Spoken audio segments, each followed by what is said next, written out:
దురుద్దేశం లేదు. లేకపోగా సడలించిన తరువాత మీరన్నట్టుగా మీరేదో కఠినమైనటువంటి నిబంధనల్ని వేసిన తరువాత సడలించిన తరువాత వచ్చినటువంటి కంపెనీ ఒక్కటి కూడా లేదు. ఈ టెండర్లలో పాల్గొన్నటువంటిది ఒక్కటంటే ఒక్కటి లేదు. నిరూపించండి, దేనికైనా సిద్ధం. ఈ బోలే బాబా, ఆ వైష్ణవి, ప్రీమియర్ వీళ్ళందరూ కూడా ఆ ముందే మీరు కఠినతనం అని మీరు ఏదైతే గొప్పలు చెప్పుకుంటున్నారో అప్పుడే టెండర్లు వేసినటువంటి వాళ్ళు. ఈ రోజున ఏ 4 ట్యాంకర్ల ద్వారా జరిగింది అని నేరారోపణ జరిగింది అని చెబుతున్నారో ఆ ఏఆర్ డైరీ, మాల్గంగా ఇవి మేము కఠినతరం చేసిన తరువాతనే పాల్గొన్నారు. అంటే ఆ అర్హత కఠినతరం చేసినా చెయ్యకపోయినా పాల్గొనేటువంటి స్థాయిలో వాళ్లకు అర్హతలు ఉన్నాయని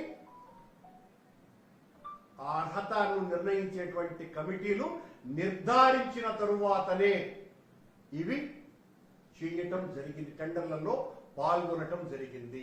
మీరు చంద్రబాబు నాయుడు గారు ఏదైతే చెప్పారో జంతువుల కొవ్వు కలిపినారు అని ఆ 4 ట్యాంకర్లను ఉద్దేశించి చెప్పారో ఆ 4 ట్యాంకర్లని తిరిగి శ్యామలరావు గారు ఈవోగా ఉన్నప్పుడే, మీరు ముఖ్యమంత్రిగా ఉన్నప్పుడే ఆ 4 ట్యాంకర్ల మీరు చెప్పిన ఆవు కొవ్వు కలిపినటువంటి నెయ్యిని ఆవు కొవ్వుతోనే తయారు చేసినటువంటి లడ్డూలను తయారు చేసినారు అని సిబిఐ తన నివేదికలో స్పష్టంగా కోర్టుకు పేర్కొన్నది.